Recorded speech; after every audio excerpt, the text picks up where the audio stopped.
Thank you, Leader Jeffries. And Leader Jeffries was a hero on January 6th when he insisted that we go back to the floor and complete the counting of Electoral College votes.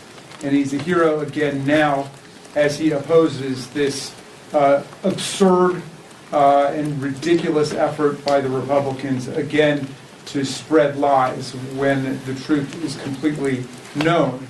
It would be a lot better if they were proposing that we get together on a bipartisan basis to actually make some progress for America. For example, we could start by trying to restore 17 million people to Medicaid coverage who are about to be cut off because of their actions. But the president and the MAGA followers cannot stop returning to the scene of their crime. They already attempted a rewrite in the House Administration Committee in the last Congress when Mr. Loudermilk led an attempted Orwellian rewrite of what took place on January 6th, 2021. The fact of the matter is they have not laid a glove on a single fact that was presented in the report of the bipartisan select committee on January 6th. All of their bizarre counter theories about Antifa and about the FBI have been completely and thoroughly debunked. They've gotten nowhere, and yet they insist once again on returning to the scene of the crime. That gives us the chance to educate new generations of Americans about the dangers of political authoritarianism and about the dangers of political and religious cults. We are also going to demand that this forum finally become a time of national reckoning with the fact that 140 of our police officers were wounded, injured, hospitalized, disfigured, and disabled by the savagery of Donald Trump's mob. Speaker Johnson and Donald Trump have done absolutely nothing for our police officers. They won't even put up the federally mandated plaque in Congress to honor the service of our officers and their sacrifice. Yet, Donald Trump pardoned nearly 1,600 insurrectionists and violent cop beaters, many of whom have already reoffended. And he calls them heroes. And he called them hostages, which is obscene. A hostage is someone who has been abducted and held for ransom by a terrorist or criminal group. That's what they think of the American judicial process.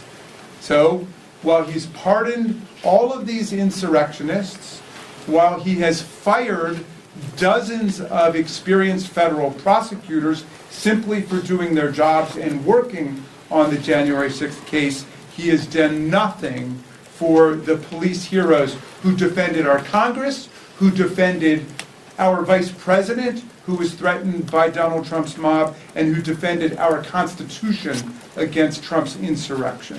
They've done nothing for the officers. So we're going to talk about that. And we're going to talk about specific officers. For example, Sergeant Aquilino Gonell. Sergeant Gonell was on the Capitol Police Department force for 17 years. A veteran of the Iraq War who said he never saw any kind of violence and savagery as bloody as what he saw on January the 6th. He endured injuries so severe he was forced to retire from the police department. He could no longer meet the medical and physical requirements for service on the Capitol Police Department, and while he was about to be promoted to lieutenant from sergeant, he was forced to retire from the police and is now living on a substantially reduced income for him and his family. He's just one example of many officers, of the hundreds who were forced to leave either the Capitol Police or the MPD because of injuries, physical or psychological, that they suffered on that day. So we'll also get the chance with the new select subcommittee to examine the constantly growing criminal records of all of the violent felons and cop beaters and white nationalists who Donald Trump pardoned and released onto our streets on day one.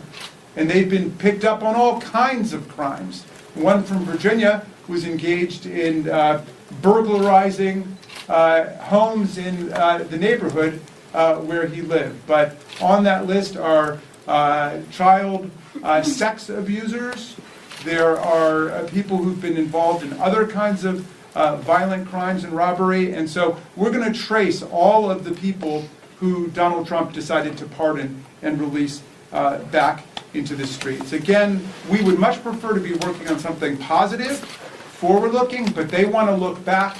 And so we say, fine, this will be a chance to educate America about what exactly they did to us in their effort to overthrow a presidential election, which Donald Trump lost by 7 million votes, 306 to 232 in the Electoral College. All of his claims of fraud were debunked and repudiated by more than 60 federal and state court judgments, including from 7 or 8 judges that he himself named to the bench. I turn it back over to you, Mr. Jefferson. At a Democratic press briefing, Representative Jamie Raskin, Democrat Maryland, sharply criticized the Republican efforts to establish a new committee focused on investigating the events of January 6th. He pointed out that this move by Republicans was yet another attempt to rewrite history and spread false narratives about the insurrection. Raskin highlighted the irony of the Republicans' focus on revisiting the past rather than working on current issues that affect the American people, such as restoring Medicaid coverage for 17 million individuals at risk of losing their benefits. According to Raskin, the truth about the events of January 6th is already well known and documented, especially through the bipartisan Select Committee's findings. He emphasized that all the wild theories proposed by Republicans, including those suggesting involvement from Antifa or the FBI, had been thoroughly debunked by facts and court rulings. Despite this, the Republicans continue to push these discredited theories, seeking to distract from the reality of what transpired that day. Raskin also addressed the lack of recognition for the sacrifices made by law enforcement officers during the Capitol insurrection. He expressed frustration over Speaker Johnson and former President Trump's failure to acknowledge the heroism of the police officers who were attacked and injured during the riot. In stark contrast to their inaction, Trump had pardoned nearly 1,600 individuals involved in the insurrection, many of whom were violent criminals, and even called them heroes despite their actions that day. Among those officers who suffered greatly from the events of January 6th was Sergeant Aquilino Ganell, a 17-year veteran of the Capitol Police who was severely injured during the attack. His injuries were so severe that they forced him into retirement, despite his impending promotion to lieutenant. Raskin noted that countless officers, like Ganell, have had their careers cut short or are living with lasting physical and psychological trauma due to the events of that day. Raskin pointed out that while the Republicans are determined to dwell on the past, Democrats would use this opportunity to hold those responsible for the January 6th insurrection accountable. He stressed that this moment could serve as an important teaching tool for future generations, warning them of the dangers of political authoritarianism and the threats posed by political and religious cults. Raskin also emphasized the need for a national reckoning, as many of the insurrectionists who were pardoned by Trump had returned to criminal activity after their release. Some had even been caught committing serious crimes, including violent offenses and sex abuse. Ultimately, Raskin reiterated that the Democrats would focus on educating the public about the true events of January 6th, stressing that Trump's baseless fraud claims had been disproven by over 60 federal and state court rulings.